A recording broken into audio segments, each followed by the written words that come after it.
माय बापू, अर्जुनानं श्रीकृष्ण महाराजाला मुख्यतः 11 प्रश्न विचारले, परंतु असे छोटे मोठे अनेक प्रश्न विचारले.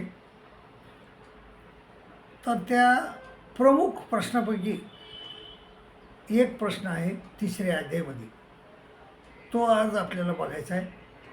अर्जुन म्हणतो, देवा, अथकेन प्रयुक्तोयम पापम चरती पुरुषा अनिच्छिन्न पिवासने बलादियो नियोजिता. माणूस हा नियोजित केल्यासारखे पाप का करतो? कारण पाप करून पापी म्हणून घेणे इतका माणूस हा मूर्ख नाही, पण तरीही तो माणूस पापी का करतो असं श्रीकृष्ण महाराजाला अर्जुनानं विचारलं. तर श्रीकृष्ण महाराज म्हणले, अर्जुना, हा काम एश क्रोध एश, हा काम हा क्रोध, एश म्हणजे हा काम एश, हा क्रोध रजोगुण समजतो, रजोगुणापासून उत्पन्न होतो. आणि तो कसा आहे? महाशनो महापापमा, महाखादाड आहे आणि महापापी आहे. महाशनो महापापमा विद्येनं मिह वैरिनाम, आणि आपल्या ज्ञानाला झाकून टाकतो तो. आपल्याजवळ जे ज्ञान आहे, सारासार विचार करण्याचं ज्ञान असते माणसाजवळ, तर त्या सारासार विचार करण्याच्या ज्ञानाला तो झाकून टाकतो. तर कसा झाकून टाकतो म्हणले ते, जसं धुमेना विरेते वन्हीर यथा दर्शवमध्ये यायचे. म्हणजे अग्नी जो असतो तर त्याला धूर झाकून टाकतो अग्नीला, अग्नी दिसत नाही मग आपल्याला. धुमेना विरेते वन्हीर यथा दर्शवमध्ये येण्याचे. आणि आरशावर जर धूळ बसली तर आपल्याला त्या आरशामध्ये तोंड दिसत नाही. यथा दर्शवमध्ये यथोल्वे नावृत गर्भ, आणि जसा जारेनं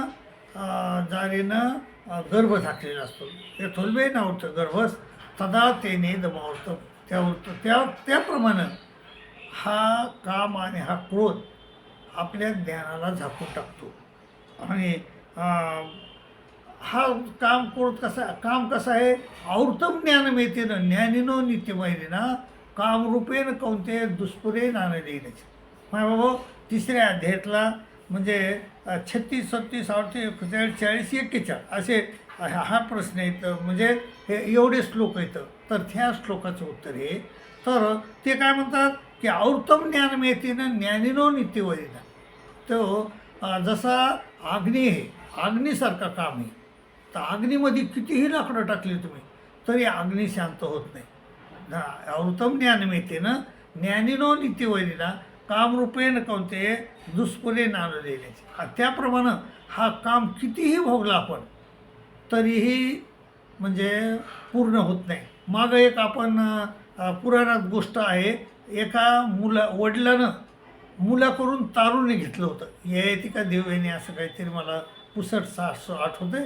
तर त्या वडिलाला तर शेवटचं वर्ष मुलानं सांगितलं होतं की मला सगळं आयुष्य घ्या माझं तुम्ही, परंतु मला शेवटच्या वर्षामध्ये माझी जवानी मला वापस द्या.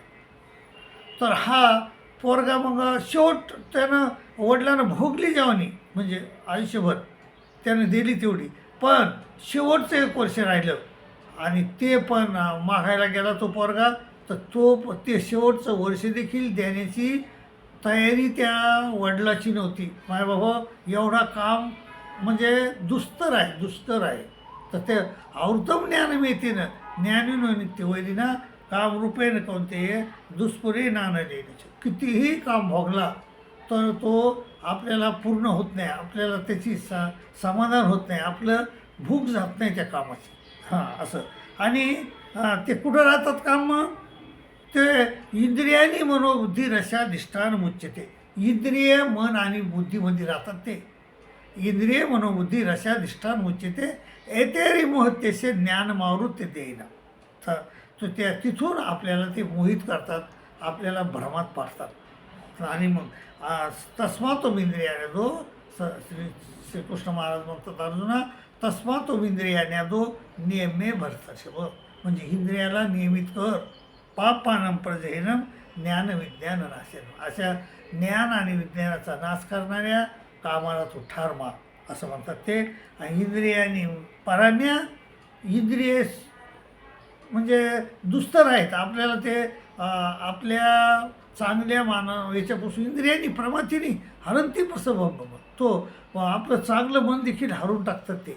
आता काय म्हणले ते, इंद्रियांनी पराण्या, इंद्रियापेक्षा हृदय बेपर मन श्रेष्ठ आहे. म्हणजे दुस्तर आहे ते. म्हणजे इंद्रियापेक्षा मन खराब आहे. म्हणजे त्याला ओढून घेते ते.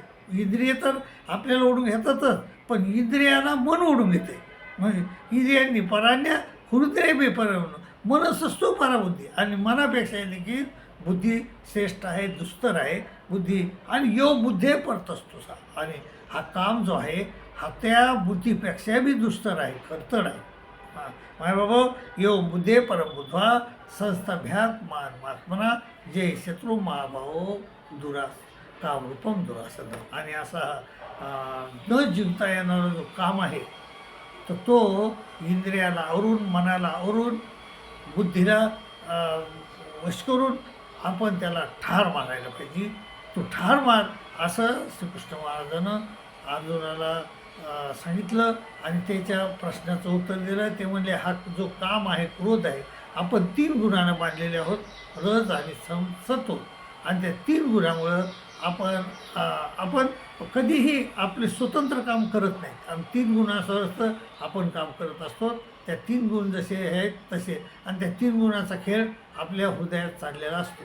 तर त्या 3 गुणापुढं आपण वागत असतो. आपल्याला वाईट दिसलं की क्रोध येतो, चांगलं म्हणजे काही दिसलं तर सत्वगुण बी येतो, आणि रजोगुण काही आपल्याला रजोगुण बी उत्पन्न होतो. आणि महत्त्वाचा म्हणजे रजोगुण, हे रजोगुणापासून हा काम उत्पन्न होतो. म्हणजे आधी आवड उत्पन्न होते. म्हणजे रावणाला काय झाली, अगोदर आवड उत्पन्न झाली. आणि आवड उत्पन्न झाल्यानंतर त्याला ते सीता हवी आहे असं वाटलं. आणि त्यानं प्रयत्न करूनही नाही जमलं. आणि मग ह्यानं काय झालं की सगळं नष्ट झालं. त्याप्रमाणे हा काम, हा क्रोध रजोगुणापासून उत्पन्न होतो. आणि तो आपल्याला महापापी आहे आणि तो आपल्या ज्ञानाला झाकून टाकतो. आणि एकदा ज्ञान आपलं ज्ञान झाकलं गेलं, बुद्धी भ्रमिष्ट झाली की आपण काहीही पाप करायला तयार होतो. असं सर्वज्ञ श्रीकृष्ण महाराजानं आपल्याला त्यामध्ये सांगितलेलं आहे. म्हणून बाय बाबा, बुद्धीला आवरा, इंद्रियाला आवरा, मनाला आवरा, आणि कामाला आवरा, आणि पाप करू नका अशी विनंती करतो. आणि फिरायला घेतो. दंडोत प्रणाम, दंडोत प्रणाम.